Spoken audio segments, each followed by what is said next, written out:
6 alasan ibu kota negara pindah dari Jakarta ke Kalimantan Timur.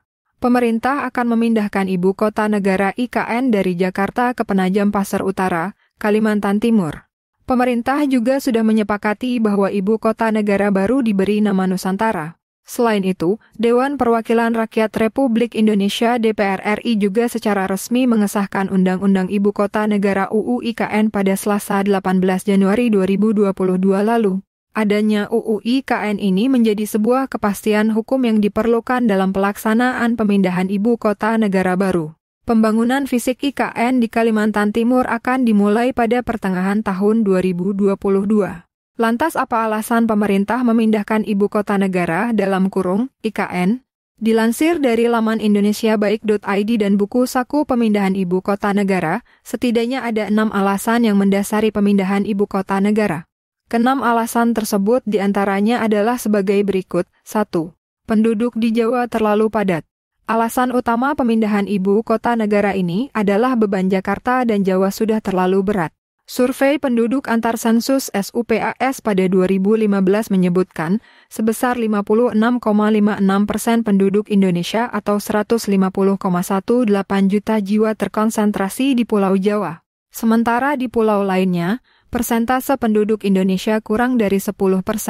Kecuali Pulau Sumatera, yakni sebesar 22,1% atau 58,45 juta jiwa. Di Kalimantan, persentase penduduk Indonesia hanya 6,1% atau 16,23 juta jiwa.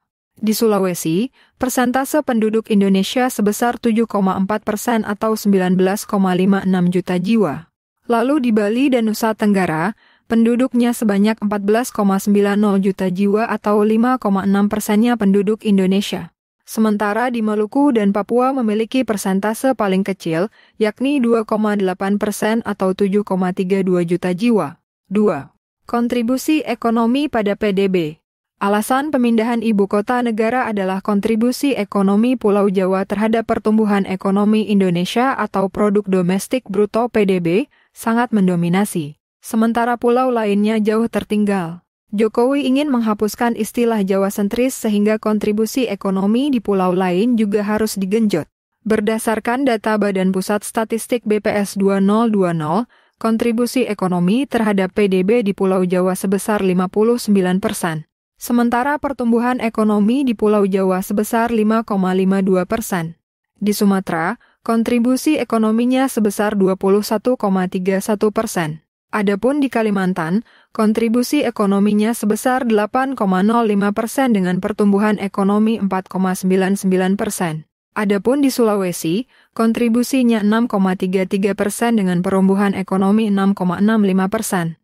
Lalu di Bali dan Nusa Tenggara, kontribusinya 3,06% dengan pertumbuhan ekonomi sebesar 5,07%. Kemudian di Maluku dan Papua berkontribusi sebesar 2,24% dengan pertumbuhan ekonomi sebesar 7,40%. 3. Krisis air bersih. Alasan lain dari pemindahan ibu kota negara adalah ketersediaan air bersih.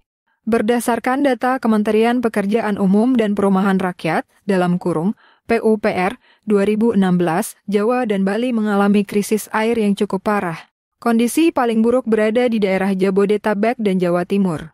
Hanya sebagian kecil di Pulau Jawa yang memiliki indikator hijau atau ketersediaan airnya masih sehat, yakni di wilayah Gunung Salak hingga ujung Kulon.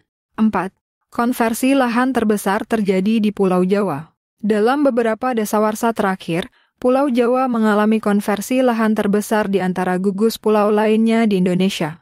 Tren tersebut diperkirakan akan berlanjut hingga beberapa tahun ke depannya.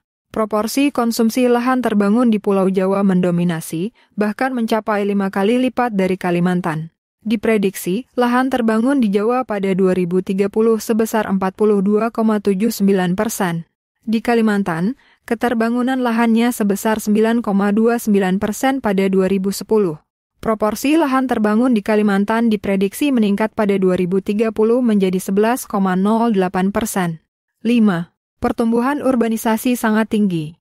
Selain itu, yang menjadi alasan pemindahan ibu kota adalah pertumbuhan urbanisasi yang sangat tinggi, dengan konsentrasi penduduk terbesar di Jakarta dan Jabodetabek punjur. Pada tahun 2013, Jakarta menempati peringkat ke-10 kota terpadat di dunia UN 2013. Lalu pada tahun 2017 masuk peringkat ke-9 kota terpadat di dunia. 6. Ancaman bahaya banjir, gempa bumi, dan tanah turun di Jakarta. Meningkatnya beban Jakarta sehingga terjadi penurunan daya dukung lingkungan dan besarnya kerugian ekonomi. Hal itu seperti rawan banjir, tanah turun dan muka air laut naik, kualitas air sungai tercemar berat. Sekitar 50% wilayah Jakarta memiliki tingkat keamanan banjir di bawah 10 tahunan ideal kota besar minimum 50 tahunan. Wilayah Jakarta terancam oleh aktivitas gunung api Krakatau, Gunung Gede dan potensi gempa bumi tsunami. Megatrus Selatan, Jawa Barat dan Selat Sunda dan gempa darat sesar Baribis, sesar Lembang, dan sesar Cimandiri. Selain itu, tanah turun mencapai 35 hingga 50 cm selama kurun waktu tahun 2007 hingga 2017.